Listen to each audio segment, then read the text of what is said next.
Damn, that opening is catchy. Hello, everyone. I am Matt Marrero, one of the hosts tonight for Those Guys, doing the Dragon Ball movie #1. And who are you, my other co-host? I don't know. Tell them who you are. You know it to be true. I think I hit my head as a child in a ravine, and I forgot what I was doing here on this planet. Wait, how would I know that? What's scary is that, yeah, right? Like, what the fuck are you doing? That's the worst plot hole in the world. You're an idiot. No, what I love the most, though, is that you've been so nice. This is Tristan Walter, everyone. You've been so nice that if you hit your head, I would be so confused if it was the exact opposite, where it's just like, it's not even like you would just be like, wait a minute, actually, not like I've been here to destroy everything. Like, wait, no, I was sent here to bring peace on Earth. Until I realized.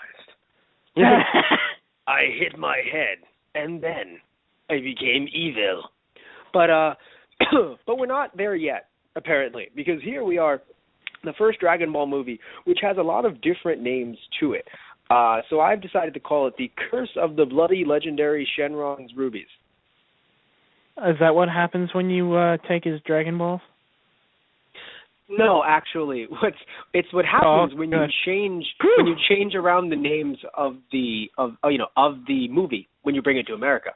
Where in Japan it was known as Dragon Ball, and then during the initial the theatrical release, and then later on it was turned into Shenron no Densetsu, which is the Legend of Shenron, for some reason, I guess, because Dragon Balls, so I guess it kind of revolves around him in a way, but.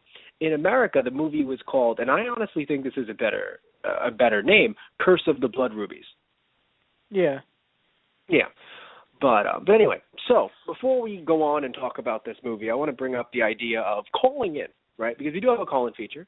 If you want to call in and listen to us, because let's say your internet doesn't work. I know, we've in New York at least, we've had some crazy snow, I'm sure elsewhere. So, maybe, your internet's kind of weird, but your phone's working well. You can call in just to listen in. Right, the number being 718-664-9468. And if they tell you, press 1 to speak to the host, if you don't want to do that, just sit there and just listen in, right? But if you do think, I want to chime in on this movie, I enjoyed this movie, I didn't enjoy this movie, I've never seen this movie, why should I see it? If you think, maybe I should talk to them about the fact that I saw the original Harmony Gold version or the original Funimation version, because currently Tristan and I, while we've seen bits and pieces of all three, we're right now working on the newest version of the newest dub of this movie. So if you want to chime in with your Dragon Ball movie story based on this movie, hey, call in. The number still being 718-664-9468, and if you push 1, we'll get a notification knowing that you want to be on the line, and we'll put you right in. But if you don't, then that's just fine. You can, again, call in to listen in too, and at any point that you're listening, you go, you know what, I want to talk. Push 1, we'll see you there, we'll put you in, and, if you want to, just tell us when we're done. When we say, okay, time to go, you say, I want to still listen in, and we'll put you back in the listening section. That was a mouthful, but I got it all out. So, Tristan, overall, there's a joke in there. Damn it. Is there? Damn it. But seriously, Tristan, so before we really, because usually, if you don't know a bunch about our podcast, usually we kind of talk about things in order, if you will. Really? But, before we, yes, really. Hey, there can always be a new listener. I thought you were referring to me. No. So because the thing is, I just feel as if what happens is we always have one fan, right? Always. But we're constantly gaining another and then losing the previous fan. That's how I feel. So technically, you could argue we have 1 million fans if they had actually stayed on. That's how I look at us. I think that we do have people listening, just not in the way others do when the ones that make money and that are popular. All those people, right? We don't make money and we're not popular? It feels like high school all over again, doesn't it? Anyway, let's talk about the movie. Yeah, let's do that. Yeah, let's escape it. Let's become escapist, shall we? So, okay. How is this your first time watching this movie? Yeah, I think it is. Okay, so then you haven't seen clips from other special, other No. versions of. Okay. No, well, I have not. All right. Well, for some of the others that are a bit like you, I'll just explain a little bit here and there. Basically, Harmony Gold did a dub in the late '80s, and I don't know how it was taken at the time for the kids, because hey, the kids may have loved it. It may have been very fun to them, but of course, people like us at the time, we were furious.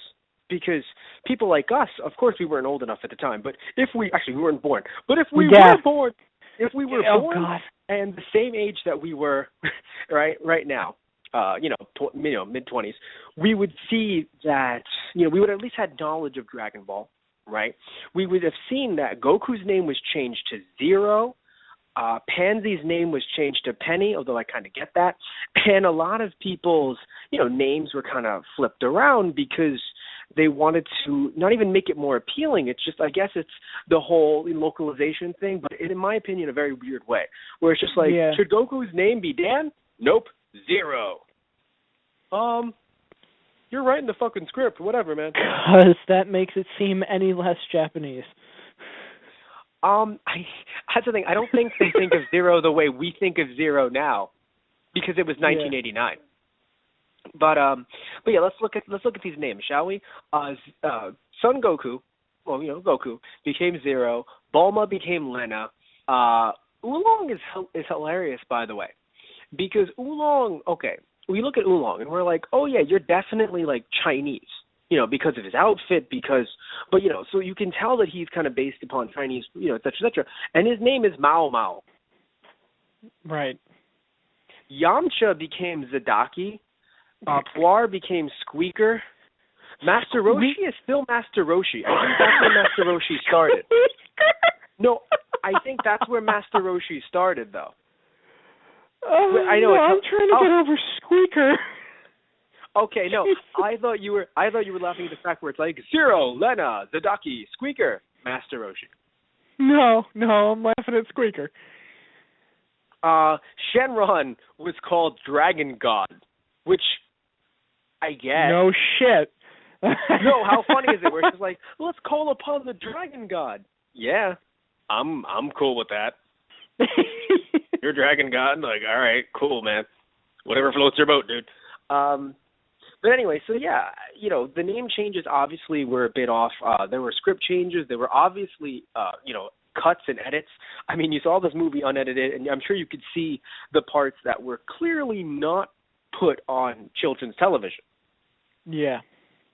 Right. So that happened in like 1989.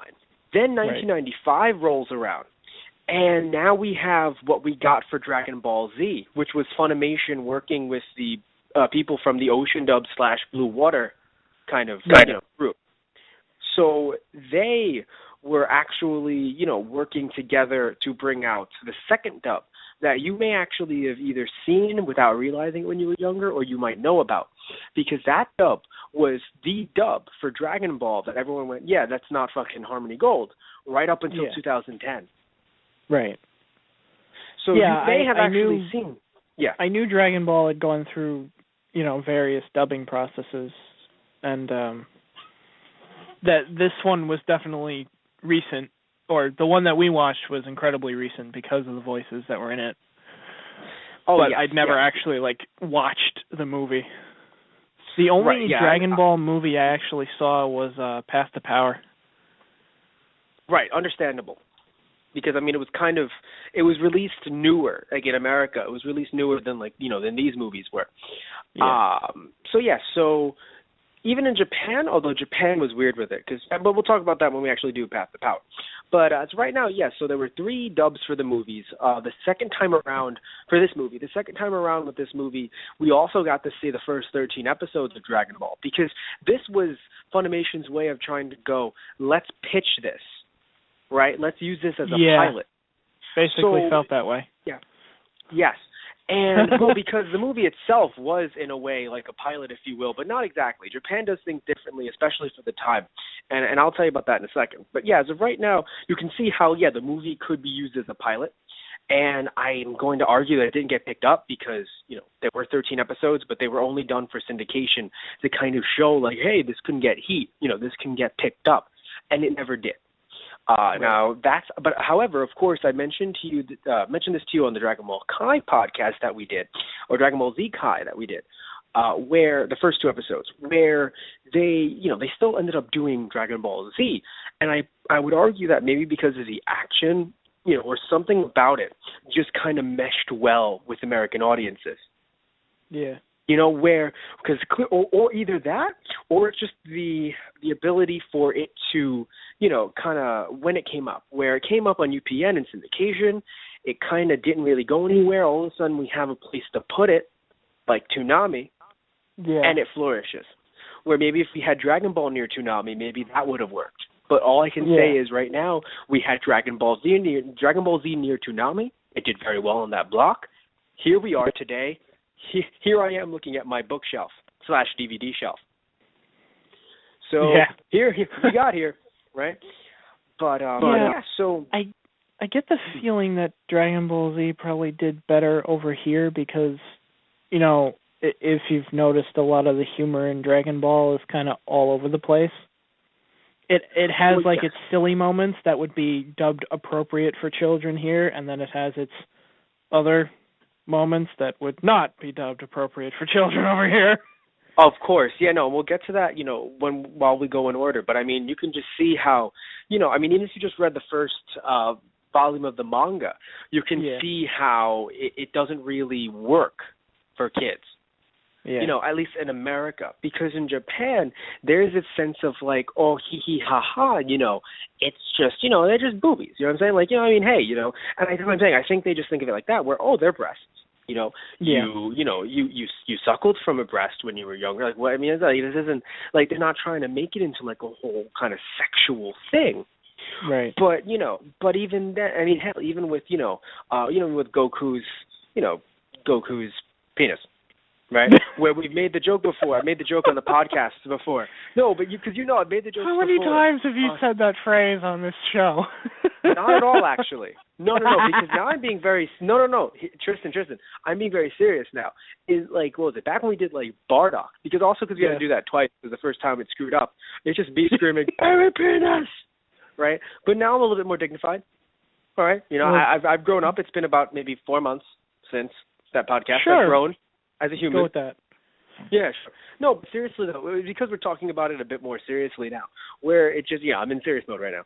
So, it was, what is it? It's a lot more, again, taboo over here, because over here it's just like, that is child pornography. It's just, that is a drawn image of a child taking a bath in a sauna because he's a, kind of like a lake because he's a hick. And it's just, nope, that is pornographic. And it's like, that's the thing. So it's a weird kind of contrast between like America and Japan, where I'm not saying, mind you, I'm not saying Japan doesn't sexualize anything, because let's all just take a laugh, let's just laugh at that internally. But there are certain things that Japan will play off as humor, and will do differently. America. Well, and I'm not saying they still do this in Japan to this day, because, things have gone a bit edited, watered down in Japan as well. But still, for the time, I feel it would be a lot more appropriate to do that stuff in Japan in, like, the 80s than it would be in America in the 80s. Yeah. But anyway, so there are a lot of differences between the dubs. We got the newest dub in 2010, which included a lot of people that we know, like Mike McFarlane from Master Roshi, Chris Sabat as everyone. But the differences that we had though were, we had a different voice actor for Goku, because later on that voice actor for little Goku ended up playing Gohan, little Gohan. Yeah. Her name is Colleen Clickenbeard. And then we also had Monica Reel, who, if I am correct from the way her voice sounded, should also become older Bulma. Yeah. Now, I'm going to make sure just in case, but I'm 95% sure she became older Bulma. Let's find out, shall we? Do. So, Tristan, how you doing? Do. Yes, she became older Bulma. Thanks for holding down the fort, you asshole. Like, seriously, like, I gotta do some quick research. I'm just gonna twiddle my fucking thumbs. Thanks, man. Good job. If we're both burning in a fire, I'm happy that you'll be the one to sit. Yeah, there's a fire extinguisher on the wall. We could solve this problem, but Yeah. Now I'm worried that the song I sang put you in a trance. So I don't know if the hypnotist got to you beforehand, but you should seek some help. What about destroying the human race? What? So yeah, what? so we're done with the backstory of all, Dragon Ball. The only other cool thing that I think I can mention is that this movie was actually, when it came out in theaters, it came out with one of the Kinnikuman movies, which, if you guys know about the second season of Kinnikuman in America, is Ultimate Muscle, right? So the first season was Kinnikuman. Yes, so the Kinnikuman movie, and then another movie that you may know of, you may have heard, Gegege no Kitaro, which it was a movie, but it's also like, a manga and an anime, and it's a very popular, also, I think it became a live action series, very, very, very popular, manga from the 60s. So, yes. But, I mean, it's been going on for so long, where to the point where, I mean, the live action movie came out, 2007. So it sounds like a while ago.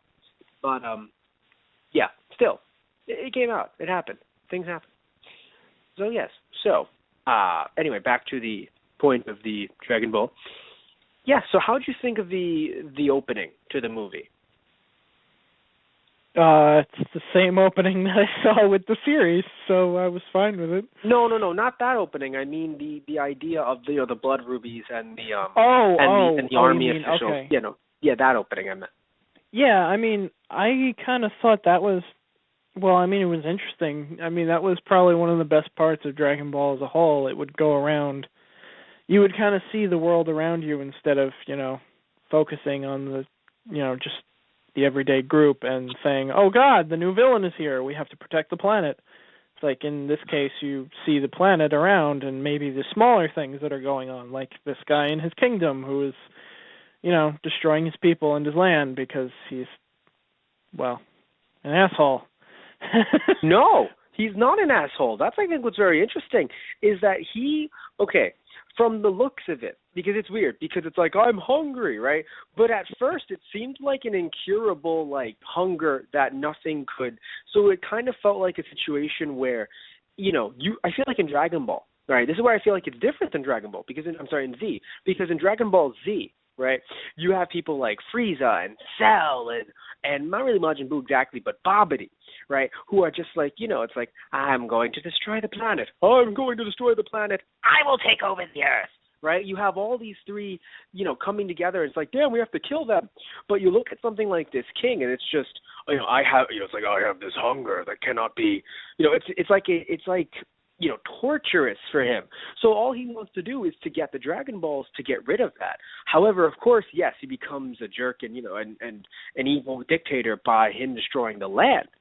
But in a way, he's just a tortured soul, which is strange because, you look at Dragon Ball Z and it's always just punch, kick, punch, kick. Not saying that I don't enjoy that, not saying that there isn't any other depth, because, again, I love Dragon Ball Z. But this movie opened up with something very interesting where it, the kind of Dragon Ball feel, where it's just, yes, true evil came later, but originally it wasn't always about true evil. I mean, hell, Goku was able to get a lot of his friends who were at one point his enemies. Yeah.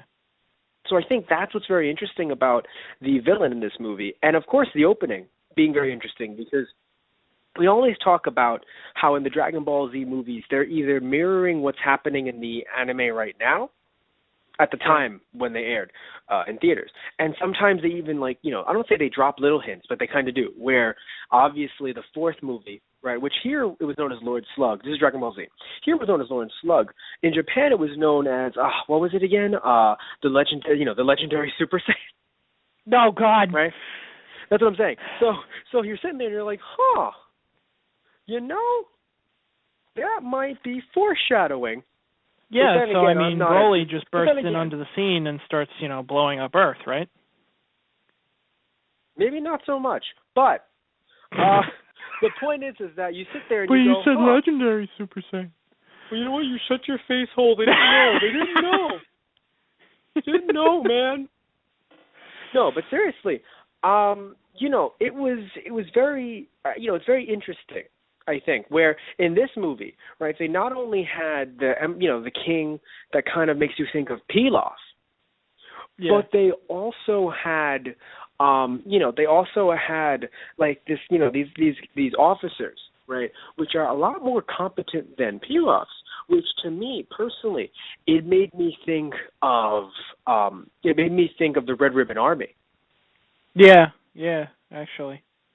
So it was kind of weird, where it felt like they were kind of going for Pilaf, as in like this is what's happening right now, but then also mixed in with, hey, look, here's some new stuff.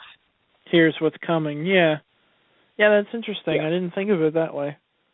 Because at first I was like, like, oh, hey, look, it's Red Ribbon Army, and I was like, no, dude, Pilaf is here, and I was like, right, but then I sat there and I was like, why can't it be both? Yeah.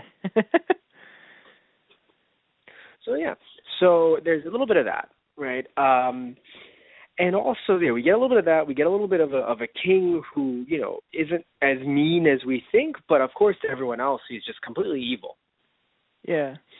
Well, I mean, that's supposed to be, that's the curse of the Rubies. That's what I'm saying. So it's very interesting how, that's the thing. So it's like, it's this tortured, because I thought it was the curse of the Rubies, but for a second I forgot. I didn't want to screw up on air. So thank you for clarifying that for me. It's the curse of the Rubies. So it's not all onto this quote-unquote evil king. It's, they need to get rid of these rubies. And it's funny because he could have blown them up. He could have taken them away. But I think to him, he's just thinking, I must collect them. As if it's like, if I get them all here, like the Dragon Ball, which is funny because some people are like, that's so stupid. Why didn't you just blow them up? In a world where you have the Dragon Balls, you just assume orbs are the problem or the solution. Get them all in one place. I'm sure that will help. But yeah, so it's, but it is strange though to see the king, I feel, because we do know where it's coming from, but we rarely ever see political officials. We do a little bit later in Dragon Ball, but we still rarely ever see them. Right. Especially hearing that we have a king here makes you think, oh, we have a king of the land. So I wonder if this is also a bit, of course it's non-canon because of everything else that happened in it. But it's, it's very interesting how non-canon they went, I feel. Right. Like, how do you feel, right, about the idea that they just kind of weaved it into the story from the show and from the manga? Yeah, I mean, I don't know.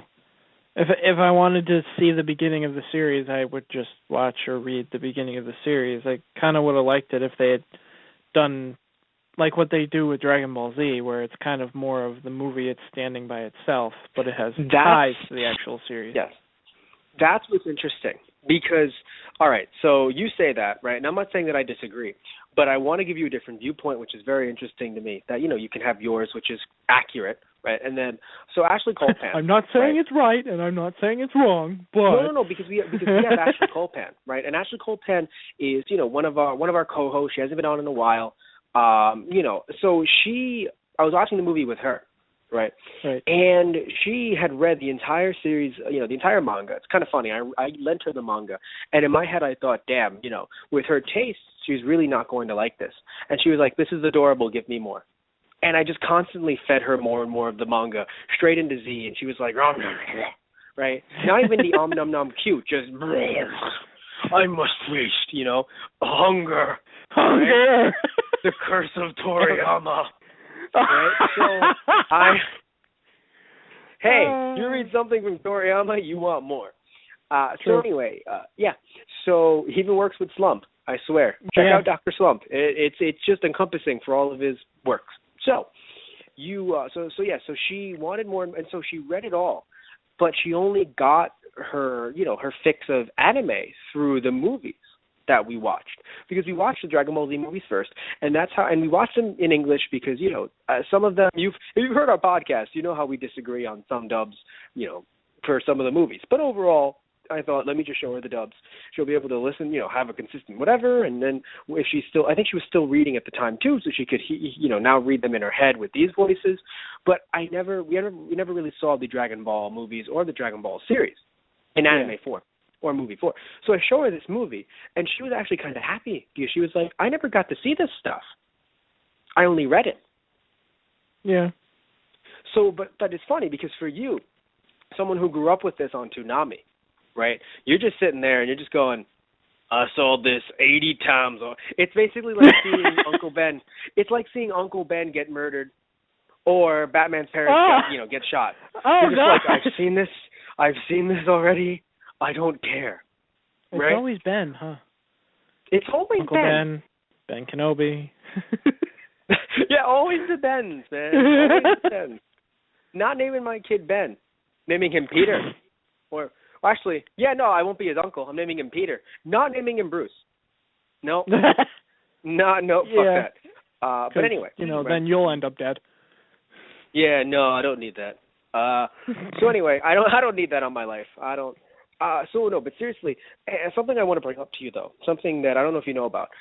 Did you know that this is common practice for its time? Yeah, the way the movie was set up.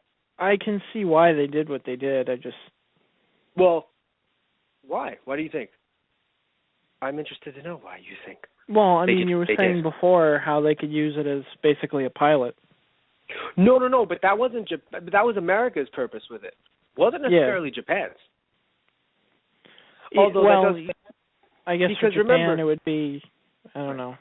I could. That's why I was wondering because I know why. And I think we've discussed this on the show before. So I think we have, or at least in person. So I want to know. I think I brought this up to you before. The idea that in Japan at the time, or it doesn't have to be Japan, America too, even. They didn't have what we have today. Where today it's like, hey, dude, I bought this on DVD. I bought this on Blu-ray. I didn't even fucking buy it, right? And you can watch anything, right? Right.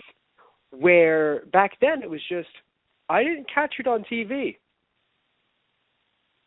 Sorry, man. Yeah. Well, I'm not saying they didn't have reruns because that sounds silly because it was the late '80s, but technically the mid '80s when it came out. Early '80s, shit. Because it was late '80s in America, but that doesn't fly. So we've talked about the differences between releases in America and Japan. Yeah. Yeah. But no, the movie itself in Japan came out 1986 at the Toei Manga Matsuri Film Festival, right? That's where it came out theatrically. So this came out in 1986. So of course there were, home video release and blah, blah, blah. But still, it's just a thing of, it's still not as good as it is today in terms of being able to just consume, media. And this also happened back in the day with certain tokusatsu. Tokusatsu, by the way, being live action series with special effects, but usually like how we use the word anime when we categorize Japanese animation. In America, tokusatsu is kind of taken on to meaning the Japanese stuff with live action special effects, like the superhero stuff, like let's say Super Sentai, which became Power Rangers, Kamen Rider, which became Kamen Rider Dragon Knight and Masked Rider, and Ultraman, which has been adapted into Ultraman Tiga in America. And apparently Crunchyroll is actually getting a few other Ultraman shows, and they're putting them up subbed on their website, being Ultraman Morbius and Ultraman Max. But anyway, it's coming soon from what I hear, if not already there. But depending on when you're listening to this. But anyway, the point is that back in the day, because Super Sentai becoming Power Rangers in America, it only came to us in 1993, right? Many series into it. Where in Japan, the show started in the 70s, and their first movie is actually just an episode 5. But it's the thing is, it's like if you missed it or something like that. This was in the 70s. They kind of just plopped that movie onto screens, right? And it was cut up, so it's kind of funny because now I think, I believe in the Blu-ray remake of all the movies, episode 5 is in HD because out of all the other episodes that aren't, because episode 5 was made to become a movie, and then that was made into Blu-ray on the Super Sentai Blu-ray box set, I believe. But anyway, point is that, at the time their practice was, let's just kind of, because we, the kids might have missed it, blah, blah, blah. It's a bit easier to kind of put out, and they would just put out the movie. Sometimes with minor edits, sometimes with minor things added to it. And in this case, you can see that too, where it was just a story of Dragon Ball, right? But kind of weaved into this new plot. Yeah. Which I can understand why you didn't like. Yeah, I mean, I don't know. It's probably just because I've seen the actual series itself, and so many times. I kind of look for something different in the movies. And like I said, I liked the idea of what they had with this Curse of the Rubies, and the king has his own private army, and he's destroying the farmlands of these peasants. I guess I just would have liked to seen that a bit more fleshed out, but yeah, I mean, like you said, this was common practice at the time, so. Right. My question to you is, how do you feel, though, about the fact that they flipped some events around, where they met Oolong first, right, and then they dragged him with them to Master Roshi instead of the other way around? And also Yamcha as well. Do you think that was interesting and different? Because I think it was very interesting because they kind of found a way of going against Bulma flashing herself, especially in the way they did in the manga, right? Where they kind of turned that into Oolong doing it and making it very, very hilarious in the process. Well, I'm pretty sure she had Oolong do that in the series as well. But not at first. No, you're right. Not when they first met Roshi. It was later on when they were at Ox King's castle, that's why. Right. Where she had, and I don't know, that was Roshi's and I don't know reward. Right. Okay, yes. But yes, so it was very interesting because they did that here. And, it kind of was a strange thing because it was still creepy, obviously, because, again, to them it's kind of, humor. But it was very funny, if only because at least when, the dub that we both watched, we had the voice of Oolong trying to be Bulma. Yeah. So that was funny. And Roshi completely buying it. Yeah, okay. With Roshi just being the way he is, I really don't think he gave a shot how she sounded at the time. Oh, yeah. No, it could be like, you want to come here, sailor? Yeah, with a body like that, I mean, Right? Yeah, pretty much. Yeah. It's interesting, though, how they turned, and I don't it's kind of, it's funny. Because I was going to say, don't ask how I know this, but I remembered that the show has taught this to me. They turned Puff Puff into Bouncy Bouncy. Yeah. I mean, same thing either way. Same thing. It was just kind of here's the thing. As a creator, right? As a creator who dubs over certain things and things like that, it just kind of I was during the entire scene I was mostly during the entire part I was mostly focused on mouse slaps. And I was like, oh, Bouncy Bouncy does go better than Puff Puff if they're moving their mouth. And then I sat there and I realized what I was doing, and I was like, I am a filmmaker. I was just nodding to myself. I was like, I am a filmmaker, and that's how I sleep at night. You're not even focusing on tits. You know what? I respect myself more for it. I do respect too. myself more. Yeah. I do. You respect me more? Thank you for that. I do. Thank you. But anyway, talking about some things that we kind of glossed over, some weird things, but I still want to point them out. The driver for the car, for the King's Men, he looked like Kato from Green Hornet. I don't know if you noticed his mask. It was a black mask and the hat. Go back again and look at it. It reminded me of Kato, which is great because, the hat I could see, yeah. Yeah, and the mask too, which is great because if any of you don't know, Kato, the Green Hornet, I believe he was John Cho. Yeah, he was John Cho, I think. No, he wasn't. No, he was. Wait, maybe he was. I'm going to check that right now. Here's what I can tell you all. No, but all jokes aside, what I can tell you all is that I know that in the 70s or late 60s series, he was played by Bruce Lee. Right. And then I can't tell you who he was played by before that, but I can tell you that way before, like in the 40s. He was also, played by someone as well. Because they also, Green Hornet's been around for a very long time. And something also very interesting, right, is not only has Green Hornet been around for a while, he was originally Vietnamese and then changed to Japanese, I believe. It was very interesting. He's actually, changed ethnicities based on the times that we were in terms of the wars. Oh. Yes. So he's changed based on that. Excuse me, by the way. Kato in the movie was played by Jay Chow, who, I'm very sorry, Jay Chow fans. He was a Taiwanese magician, singer, songwriter. He's an actor and a director. I'm very sorry that I confused him with the man from Harold and Kumar. Not saying there's anything wrong with that, but, I'm very sorry for doing that. I think he's on my mind because I saw him in Selfie.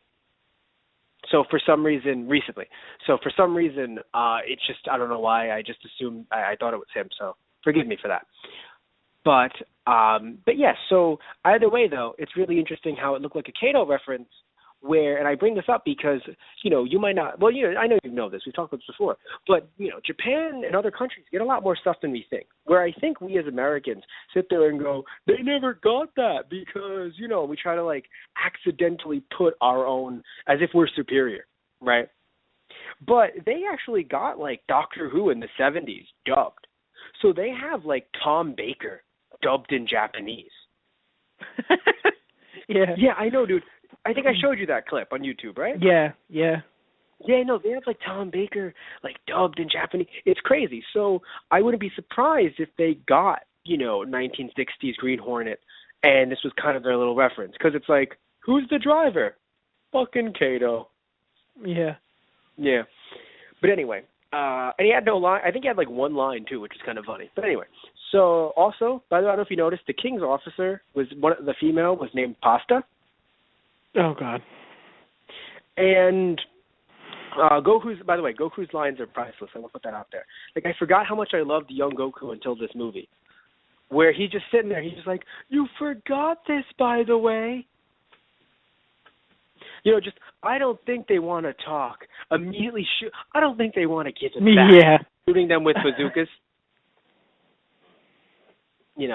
But, and also I forgot, I don't know about you, but I forgot how really evil and awkward Yamcha used to be. And I always forget that. Though. And it's just great. Each and every time I watch it, I'm like, right, very evil, really awkward. And it sucks though because when we were kids, we didn't get to see Dragon Ball. We saw Dragon Ball Z. So when I saw Yamcha, and also a lot of his escapades were cut out because kids show. So when I saw Yamcha when I was a kid, I was like, yeah, this guy's cool. I like him. And he had the long hair, and I was like, I want to be like Yamcha one day. You look at me now. I think you're fat Yamcha, Matt. I am fat Yamcha. But so anyway, I really wanted to be Yamcha one day. But then all of a sudden, I get older, and then we see more of his, escapades where it's just Yamcha cheated on me. And I'm like, I want to be a Yamcha that I remembered. And then we see Dragon Ball, and it's just he's evil like this, and you're like, I don't want to be evil, and I'm awkward with women. Okay, that is me, yes. It's great. It's so maybe I am Yamcha, just not evil. And because I'm not a player or evil. I'm just a guy who likes to say, Wolf Fang Fist! Aye! That's just what I like to do. I think that's what I just want to do. Have long hair, wear the orange gi, and just go around the people and just go, Wolf Fang Fist! Aye! And then, run away. So that's what you're going to do in Times Square. Yes, exactly. I'm just going to dress up as Yamcha in Times Square, and I will receive donations, but I won't be a pickpocket because I just realized how that's original Yamcha. Nope, that's not going to be me. I'm not going to steal. I'm just going to ask for donations after pictures, and then people are going to be like, no. And I'm going to go, okay. Well, as long as a Goku doesn't show up. Oh, if a Goku shows up, I'm out. I'm like, fuck this, I'm done. Yeah. I'm not getting shit. Some people be like, no, how about a group picture? I'm like, for every $1 he makes, I make 30 cents. Fuck that. If that. I'm out. If that, right? Anyway. Although I would say could you imagine how much more awkward it would be for Yamcha to, like, recount his past? I'm sorry, for what? No, like, how much more awkward for Yamcha it would be as a character, like, looking back, like, I used to be a bandit in the middle of nowhere. Huh. That was my life. He's just slurping on a drink in the city. Like, huh. That was my life. I don't know. For some reason, I feel like, other than the fact that he used to steal, which, again, evil, I feel like he might think of those days as, like, his, like, cool, hip teenage past, you know? Yeah. Because it's weird. Because for us, right, it's like, oh, God, a bandit, you know what I mean? Like, and not even just a bandit, just in general, like, oh, God, you know, what if you die on the streets? But it's not like being homeless in New York, like, where you have cops and whatever. This is being a bandit.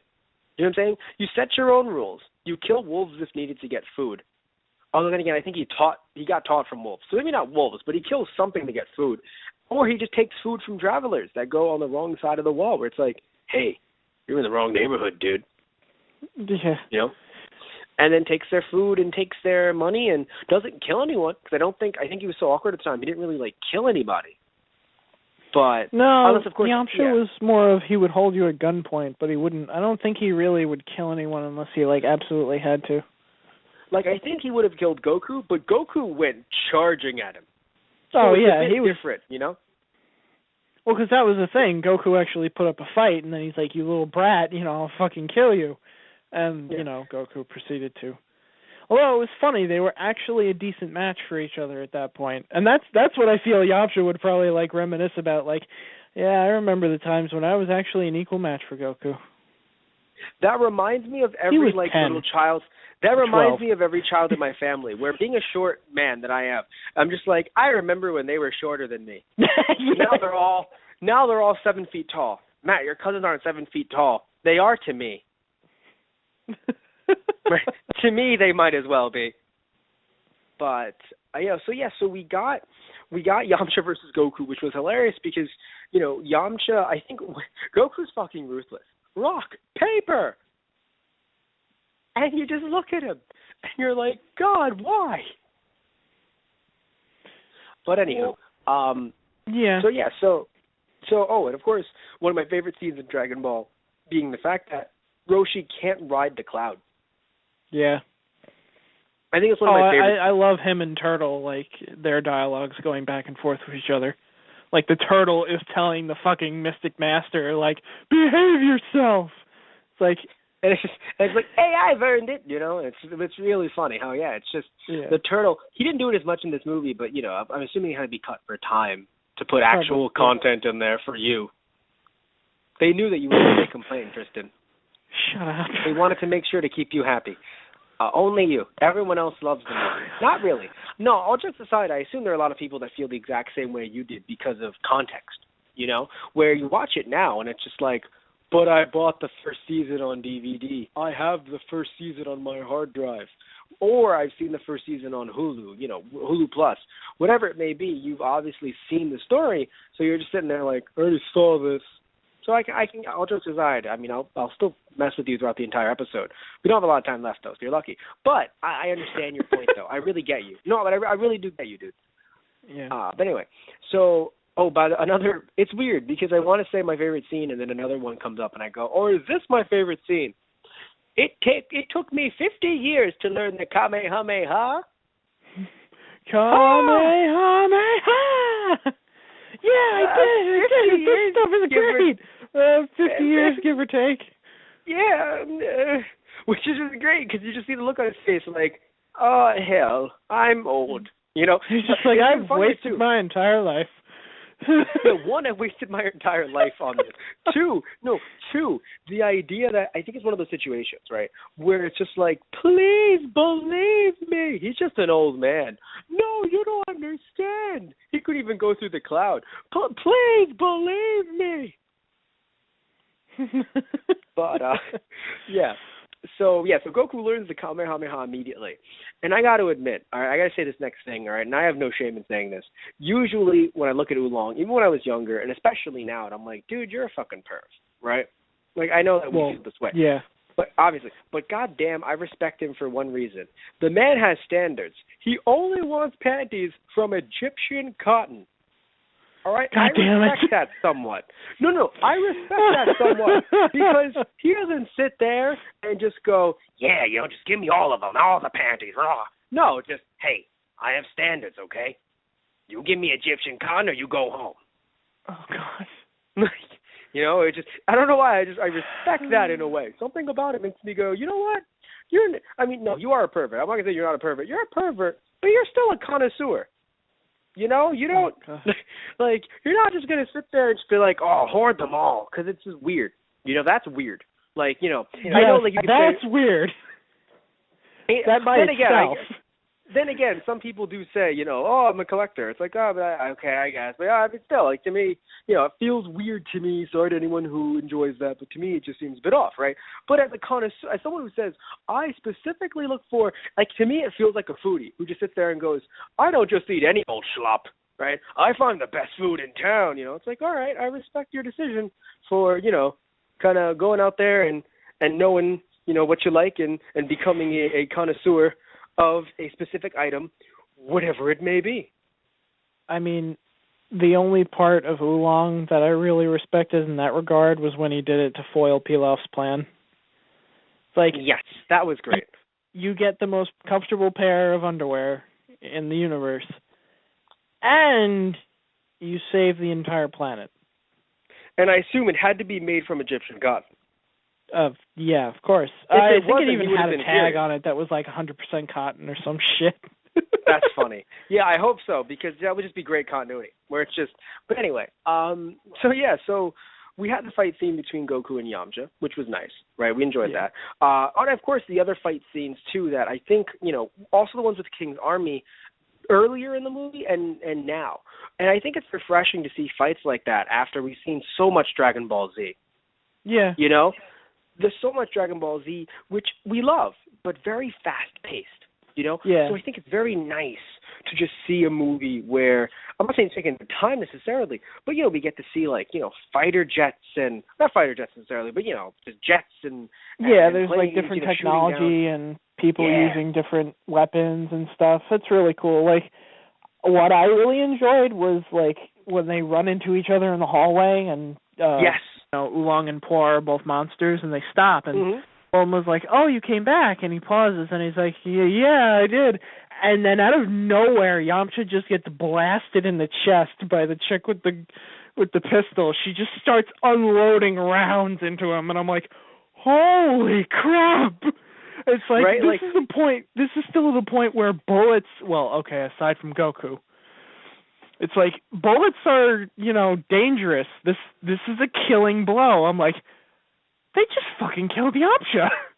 I'm like, I know DBZ did it, but not again, man. just Yamcha gets shot. I thought I was safe here. And it was amazing because I was safe in this show.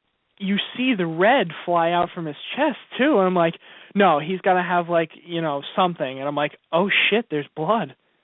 And then of course you realize it's the rupees coming out, and that's what stopped it. I thought he was gonna have a bulletproof vest or something. Me too. But then I realized, he put the rupees in his shirt. Right. Yeah. So it's kind of funny how that stuff, all jokes aside, apparently does save you. Where I've heard some stories where someone had a Bible in their chest pocket, and that saved them from a bullet, crazy stuff like that. So, always carry books. Don't read them, but always carry books or some kind of item on you, because apparently they will save your life. Directly over your heart. Directly? Well, not just your heart. Don't go out there and go, if I don't shoot someone in the heart, they're safe. No, put them everywhere, right? Bullets can hurt you from any area. Just have a vest of books on. Yes, it's a vest of books. Not manga though, just a vest of Twilight. But don't buy them. A vest of 50 Shades of Grey. But don't buy them. Give them, let them be donated to you from people that when you get them, you make sure to remember their name, their face, and you never speak to them again. Oh God. Anyway. Although I do want to say one thing. I do enjoy the fact that, I don't know, maybe it was more in Dragon Ball, where, you saw it in the Red Ribbon Army. I mean, it's still rare, but you still kind of saw, more, I don't know, combat ready female characters. Like even look at the female officer in this one. Like Yamcha attacks her and then flees after that, and she just starts chucking grenades. Like she doesn't even make like her facial expression doesn't even change. She's like, nope, I'm just gonna start chucking nades.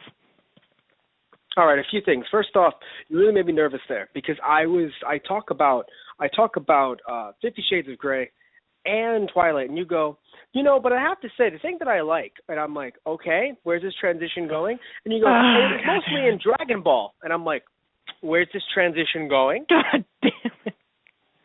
But anyway, no, but seriously, I get you. There wasn't a lot of it in Dragon Ball, but I would argue there's still more of it than in Z.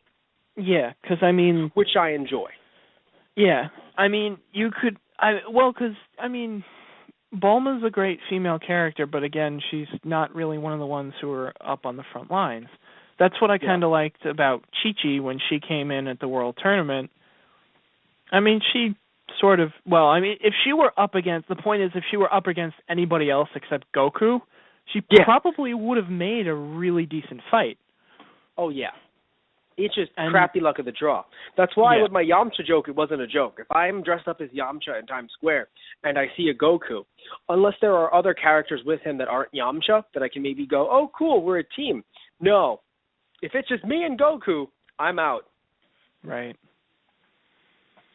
But anyway, no, I get it though. Yeah, and Chi-Chi would have done very well against a lot of the people there.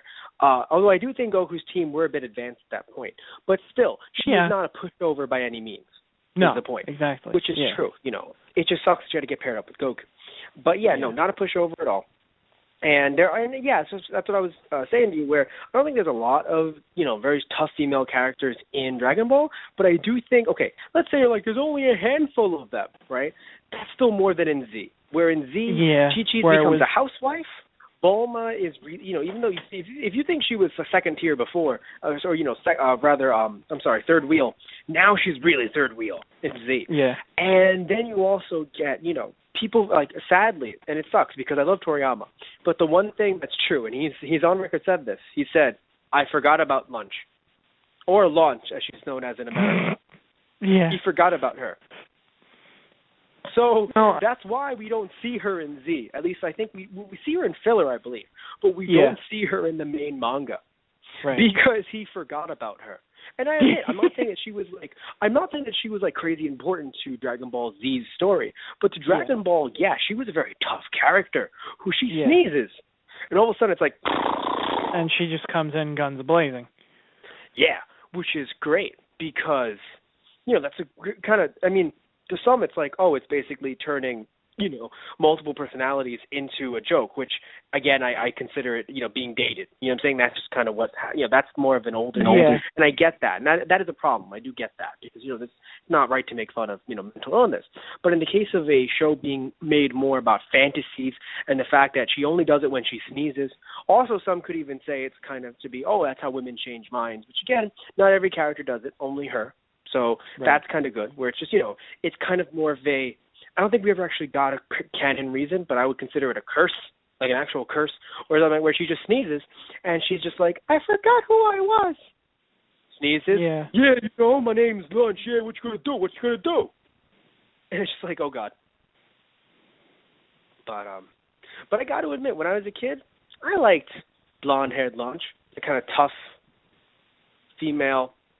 That really explains my dating life. But that in one sentence, I've just explained God knows how many girlfriends, ex-girlfriends. I'm only with one girl now. I love you. She wouldn't be listening, but if she was, I'm a little nervous. Anyway, good job, I've been on my toes all. Good job, right? Well, I screwed up. I'm gonna die. I'm going to die tonight. Yay! Don't worry. I'll wish you back. Hey, thanks. Thankfully, this is the first time I've died. Well, let's see. Let's look at the crew we have. Of all the people, should I dump the wish on bringing Matt back? Although you have established that you would be the Yamcha, so...